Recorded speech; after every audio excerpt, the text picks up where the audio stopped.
नमस्कार, आप देख रहे हैं न्यूज नेशन चैनल का डिजिटल प्लेटफॉर्म न्यूज नेशन स्तुति और मैं हूं आपके साथ पूजा वशिष्ठ।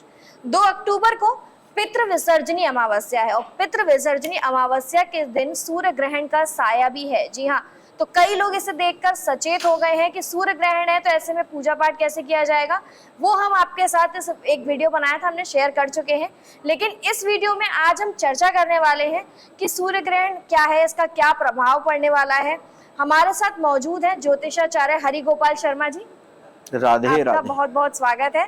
एक बार फिर से हरि गोपाल शर्मा जी जुड़ गए हमारे साथ हमारे सभी प्रश्नों का जवाब देने के लिए।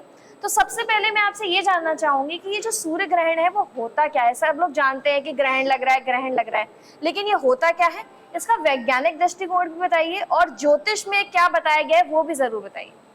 देखिए पूजा जी, सूर्य ग्रहण की घटना जब होती है वैज्ञानिक दृष्टिकोण से, जब सूर्य और पृथ्वी के बीच चंद्रमा आ जाता है, जिसकी वजह से सूर्य की रोशनी धरती पर नहीं आ पाती, उसको सूर्य ग्रहण कहा जाता है। यह सूर्य ग्रहण वैज्ञानिक दृष्टिकोण से 3 तरह के होते हैं: पूर्ण सूर्य ग्रहण, आंशिक सूर्य ग्रहण और वलयाकार या जिसको कंकण सूर्य ग्रहण बोलते हैं। ये 3 तरह का सूर्य ग्रहण होता है। अब पूर्ण सूर्य ग्रहण में यदि हम बात करें, यदि कभी पूर्ण ग्रहण सूर्य ग्रहण की घटना होती है तो 7 मिनट के लिए चंद्रमा पूरी तरह से सूर्य को ग्रसित कर लेता है और दिन में हमें अंधेरा सा दिखाई देता है। सूर्य ग्रहण की घटना अमावस्या तिथि के दिन ही होती है, तो इसको कहते हैं पूर्ण सूर्य ग्रहण। आंशिक में वो बहुत थोड़ा सा उसको ग्रसित करता है, जिसकी छाया मात्र धरती पर दिखाई देती है। और जब वलयाकार और कंकड़ सूर्य ग्रहण होता है तो चंद्रमा बीच से सूर्य को ढकता है और चारों तरफ सूर्य के एक रिंग सी दिखाई देती है, जैसे महिलाएं कंगन पहनती हैं, इसीलिए इसका नाम कंकड़ सूर्य ग्रहण रखा गया। अब 2 अक्टूबर को जो ग्रहण होगा वो भी वलयाकार सूर्य ग्रहण ही होगा। और यदि पौराणिक दृष्टि से बात करें तो राहु और केतु चंद्रमा और सूर्य से शत्रुता मानते हैं, उनको ग्रसित करने की कोशिश करते हैं, क्योंकि कथा कहती है कि स्वरभानु नाम का एक राक्षस था, जिसने जब भगवान अमृत पान देवताओं को करा रहे थे तो देवताओं की पंक्ति में बैठ करके अमृत पान किया, जिसकी वजह से वो अमर हो गया। लेकिन सूर्य और चंद्रमा ने उसको देख लिया और उन्होंने इस बारे में श्री हरि को बताया और भगवान नारायण ने अपने सुदर्शन चक्र से स्वरभानु के 2 टुकड़े किए। सिर का भाग राहु बना और धड़ का भाग केतु बना। तो राहु और केतु इस वजह से शत्रुता मानते हैं। पुराण कहता है कि जब ये सूर्य और चंद्रमा को ग्रसित करने की कोशिश करते हैं तब सूर्य ग्रहण और चंद्र ग्रहण की घटना होती है। जी, तो ये तो हमने जाना है कि सूर्य ग्रहण होता क्या है, दोनों ही जो महत्व में बताए आचार्य जी ने। आचार्य जी, तो इस बार जो 2 अक्टूबर को सूर्य ग्रहण होने वाला है, इसका प्रभाव क्या रहने वाला है भारत में? देखिए, 2 अक्टूबर को पितृ विसर्जनी अमावस्या का पर्व भी है, यानी कि जो हमारा पितृपक्ष है इसका समापन होगा। 18 सितंबर को प्रतिपदा तिथि से यह पितृपक्ष शुरू हुआ था। उस दिन चंद्र ग्रहण की घटना हुई थी, लेकिन चंद्र ग्रहण भारत में मान्य नहीं था, लेकिन उसका सूतक भी नहीं लगा। इसी तरह 2 अक्टूबर को रात्रि 9:17 से सूर्य ग्रहण शुरू होगा और 3:17 तक चलेगा, यानी कि ग्रहण की कुल अवधि 6 घंटे 4 मिनट होगी। लेकिन इस ग्रहण का प्रभाव भारत में नहीं होगा, इसलिए इस ग्रहण का कोई सूतक भारत में नहीं लगेगा। लेकिन शास्त्र कहते हैं कि यह खगोलीय घटना है, हमारे नवग्रह ब्रह्मांड में रहते हैं। यदि 1 महीने में 2 ग्रहण हो या 15 दिन के अंतर पर 2 ग्रहण पड़ जाए तो कहीं ना कहीं इसका दुष्प्रभाव देश काल परिस्थिति पर देखने को मिलता है। तो पितृपक्ष की शुरुआत चंद्र ग्रहण से हुई और इसका समापन अमावस्या तिथि को सूर्य ग्रहण के साथ हो रहा है। इसलिए शास्त्रों के मुताबिक कहीं ना कहीं आने वाले समय में, क्योंकि ग्रहण का प्रभाव शास्त्र कहते हैं कि 1 से 6 महीने तक दिखाई देता है, इन 6 महीने के अंदर कहीं प्राकृतिक आपदाएं, महामारी युद्ध जैसे हालात, राजनीति में उथल पुथल, अर्थव्यवस्था का उलटफेर, ये सब देखने को मिल सकती है। जी आचार्य जी, तो ये तो हमने जाना कि जो ज्योतिष सूर्य ग्रहण का प्रभाव कैसा रहने वाला है, लेकिन हम ज्योतिष के नजरिए से अगर बात करें तो तब कैसा रहेगा ये सूर्य ग्रहण? देखिए, 2 अक्टूबर को होने वाला जो सूर्य ग्रहण है, शास्त्रीय विधि से उसका कोई प्रभाव नहीं है, यानी कि उसका सूतक नहीं लगेगा। आपके पितृ विसर्जनी अमावस्या के पर्व पर भी पूजा में कोई व्यवधान नहीं आएगा। आप बड़े आनंद के साथ अपने तर्पण के लिए, पिताओं के लिए तर्पण, पिंडदान, श्राद्ध कर्म करिए, ब्राह्मण भोजन करिए।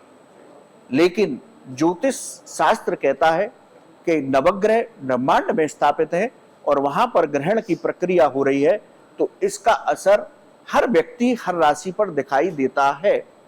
तो ये ग्रहण कन्या राशि और हस्त नक्षत्र में होगा।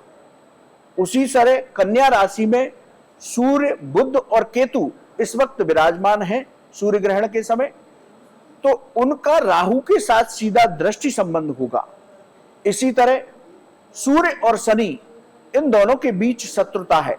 कहने को तो ये पिता पुत्र हैं, लेकिन दोनों के बीच शत्रुवत संबंध रहता है। और सूर्य ग्रहण वाले दिन दोनों के बीच षडाष्टक योग बनेगा। दोनों एक दूसरे को 8वीं दृष्टि से देख रहे होंगे, तो इसके भी दुष्परिणाम देखने को मिलेंगे। तो ज्योतिष के नजरिए से ये कुछ राशि के जातकों को उत्तम फल देगा, कुछ राशि के जातकों को बेहद सबल कर रहना होगा, और कुछ राशि के जातकों के लिए ये सामान्य रहेगा। इसलिए इस ग्रहण के प्रभाव के बाद हमें उपाय अवश्य करने चाहिए, जिससे कि हम इस ग्रहण के अशुभ प्रभावों से बच सके। और किसी के लिए शुभ भी है तो उसको और इसकी सुविधा प्राप्त हो, उसके लिए सभी राशि के जातकों को ग्रहण के बाद उपाय अवश्य करने चाहिए। तो आचार्य जी, जैसे आपने अभी राशि की बात की कि राशि पर जो प्रभाव रहता है और उपाय करने चाहिए, तो मेरा सवाल इसी से जुड़ा हुआ है कि ये जो ग्रहण पड़ रहा है, क्योंकि आपने बताया भले ही भारत में लिए, लेकिन ब्रह्मांड में होने की वजह से इसका असर राशियों पर पड़ेगा। तो ये ग्रहण किसके लिए शुभ रहने वाला है, किसके लिए एक जैसा रहेगा कि कोई फर्क नहीं पड़ेगा, और किसके लिए अशुभ रहने वाला है, ये बताइए। देखिए पूजा जी, ज्योतिषी गणना के मुताबिक वृषभ, धनु, मकर और कुंभ, ये 4 राशि हैं। इनके जातकों को इस ग्रहण का शुभ परिणाम प्राप्त होगा। इससे क्या होगा? उनको कार्यक्षेत्र पर सफलताएं प्राप्त होंगी, उनके रुके हुए काम पूरे होंगे, उनका धन कहीं फंसा हुआ है तो प्रयास से वापस मिल सकता है। नौकरी में यदि कोई पदोन्नति या वेतन वृद्धि रुकी हुई है तो वो उनको प्राप्त हो सकती है। व्यापार में कोई नई साझेदारी या नई डील या सरकारी कोई टेंडर फंसा हुआ है तो वो उनका पास हो सकता है। इस तरह के जीवन साथी के साथ आपके संबंध मधुर होंगे। आपके घर में कोई मांगलिक कार्य हो सकता है। इस तरह के शुभ परिणाम इन 4 राशि के जातकों को इस सूर्य ग्रहण के प्रभाव से होंगे। अब जिनके लिए अशुभ है वो कौन सी राशियां हैं, उन जातकों को क्या करना है, किस तरह के परिणाम देखने को मिल सकते हैं। देखिए, मेष, मिथुन, कर्क, कन्या और वृश्चिक, ये 5 राशियां हैं। इनके साथ लोगों को बहुत संभल करके रहने की आवश्यकता है अगले 1 से 6 महीने तक। अब क्या परिणाम मिल सकते हैं कि आप वाहन बहुत सावधानी से चलाएं, कोई ना कोई दुर्घटना हो सकती है। किसी से भी वाद विवाद की स्थिति से बहुत बच करके रहिए, चाहे आप नौकरी करते हैं, व्यापार करते हैं या सामान्य रूप से सड़क पर भी चल रहे हैं। कोई भी घटना हो, नहीं तो कोर्ट कचहरी के विवाद में फंस सकते हैं। आप पैसे का लेन देन कर रहे हैं तो बहुत अच्छे से लिखा पढ़ी के साथ सोच समझ करके पैसे का लेन देन करें। नौकरी में अपने अधिकारियों के साथ किसी भी तरह का वाद विवाद ना करें। नौकरी में कोई भी काम कर रहे हैं उस पर आंख बंद करके किसी पर भरोसा ना करें। शत्रुओं से विशेष रूप से सावधान रहें। अपने जीवन साथी के साथ छोटी मोटी बातों को लेकर के वैचारिक मतभेद पैदा ना करें और घर में क्लेश का वातावरण ना करें। इस तरह की कुछ सावधानियां रखते हुए अगले 1 महीने तक इन 5 राशि के जातकों को रहना होगा। अब बात करते हैं ये किन राशि के लिए सामान्य रहेगा। तुला, सिंह और मीन, इन 3 राशि के जातकों के लिए इस ग्रहण का प्रभाव सामान्य रहेगा। उनके जीवन में न कोई उतार होगा, न चढ़ाव होगा, न हानि होगी, न लाभ होगा। सामान्य रूप से इस ग्रहण का प्रभाव बना रहेगा। अब बात करते हैं उपायों की। देखिए, ग्रहण सभी राशि के जातकों पर प्रभाव डालता है। ग्रहण के बाद सभी राशि के जातकों को अपनी सामर्थ्य के अनुसार गरीबों को, ब्राह्मणों को अन्नदान अवश्य करना चाहिए। गौशाला में चारे का दान करिए, अनाथालय में भी दान कर सकते हैं।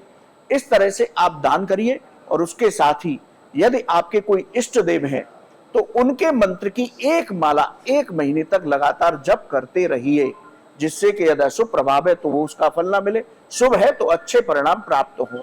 अपने इष्ट देव की एक माला का जप अवश्य करें। इन बातों को, इन उपायों को अवश्य करिए ग्रहण के बाद। जी आचार्य जी, राशियों के मतलब अलावा अगर गर्भवती महिलाओं क्या सावधानी बरते, क्योंकि कहा जाता है ना कि ग्रहण में गर्भवती महिलाओं को संभल कर रहना चाहिए, कई चीजों को ना करने की मतलब मनाही होती है, तो गर्भवती महिलाएं क्या सावधानी बरतें? देखिए, यूं तो भारत में इस सूर्य ग्रहण का कोई प्रभाव नहीं है, इसलिए इससे घबराने की आवश्यकता नहीं है, चिंतित होने की आवश्यकता नहीं है। मानसिक रूप से तनाव पैदा करने की अपने मन में बिल्कुल भी जरूरत नहीं है। जो भी गर्भवती स्त्रियां हैं, ग्रहण 9:17 से शुरू होगा और 3:17 तक चलेगा। बहुत बड़ी अवधि है। इस अवधि के दौरान कोशिश करें कि यदि वो बैठ करके समय निकाल सकती है तो बहुत अच्छा है, और बैठ करके जितने समय तक बैठ सकती है उतने समय तक ओम नमो भगवते वासुदेवाय इस द्वादशाक्षर मंत्र की माला जप करते रहिए। ये विशेष रूप से करिए। किसी भी तरह का काटने का काम, सिलाई का काम, इन सभी कामों से बचना चाहिए, क्योंकि शास्त्र कहते हैं कहीं ना कहीं इसका प्रभाव नवजात शिशु पर देखने को मिल सकता है। तो इन चीजों से बचने का प्रयास करिए। और ग्रहण की समाप्ति के बाद गर्भवती महिलाएं विशेष रूप से इस मंत्र का एक माला जप अवश्य करें, जो हमने बताया, ओम नमो भगवते वासुदेवाय। इस मंत्र की एक माला अवश्य जप करें और अपने हाथ से किसी को भी अन्न दान कर दें, जिससे कि उस ग्रहण का कोई अशुभ प्रभाव हो तो उससे वो बच करके रह सके, वो और उनका गर्भस्थ शिशु दोनों ही उत्तम रहे और किसी भी तरह की परेशानी ना आए। जी आचार्य जी, अगर गर्भवती महिलाओं के अलावा भी जैसे ग्रहण जब पड़ता है तो ग्रहण के बाद की कई सारी चीजें होती हैं जो हमें करनी चाहिए दिनचर्या के अंदर, तो ग्रहण जब खत्म हो जाए तो उसके बाद क्या करें? देखिए, ग्रहण की समाप्ति के बाद जब ग्रहण का असर होता है तब तो सारे नियम बहुत पालन करने वाले होते हैं कि आपको ग्रहण की मोक्ष के बाद, ग्रहण की समाप्ति के बाद पूरे घर को साफ करना चाहिए, पूरे घर में गंगा जल के छींटे डालने चाहिए, उसके बाद स्वयं भी स्नान करना चाहिए, मंदिर के कपाट खोल करके भगवान जी का अभिषेक करना चाहिए। लेकिन ये ग्रहण रात्रि में होगा।